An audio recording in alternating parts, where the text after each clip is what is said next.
Star Trek DS9's Quark needed to be put away in jail, says Armin Shimerman. Star Trek Deep Space Nine's Armin Shimerman says that Quark should have been put away in jail for a few episodes after committing a particularly terrible crime. In DS9 Season 1, Episode 9, The Passenger, the Cobliot are a dying species who require Juridium to stabilize their cell structures.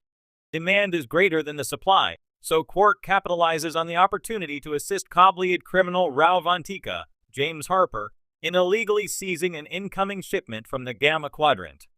At this point, Quark is still characterized by Ferengi stereotypes, and engages in profit-driven schemes that pose more of a threat to the characters on DS9 than Quark's later activities. Armin Shimerman adamantly disapproves of Quark's actions, which put an entire species at risk, even as an accomplice instead of the primary perpetrator. On the Delta Flyers podcast Season 9, Episode 8, while discussing The Passenger in depth with co-hosts Robert Duncan McNeil and Garrett Wang, Shimerman sets aside time near the end of the show to take Quark to task, even though jailing his own character would mean Shimerman missing episodes.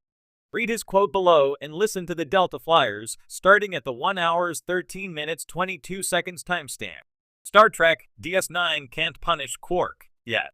Although the crimes Quark committed on DS9 in pursuit of his own profit are numerous and terrible, both Starfleet Security and Constable Odo, Rene Auberjonois, seem to look the other way in Star Trek Deep Space Nine Season 1.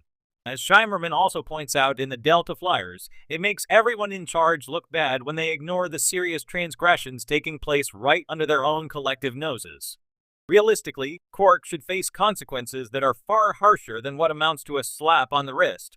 But Quark goes free for the simple reason that Quark is a main character on DS9 and might be a part of next week's script. The problem is eventually solved thanks to two ways that Star Trek Deep Space Nine evolves from DS9 Season 1.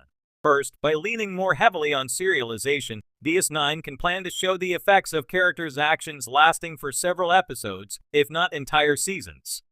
Second, Deep Space Nine critically examines Ferengi culture, which provides context for Quark's motivations. Quark himself changes too, by recognizing that the needs of Quark's family might actually outweigh the needs of one single Ferengi bar owner.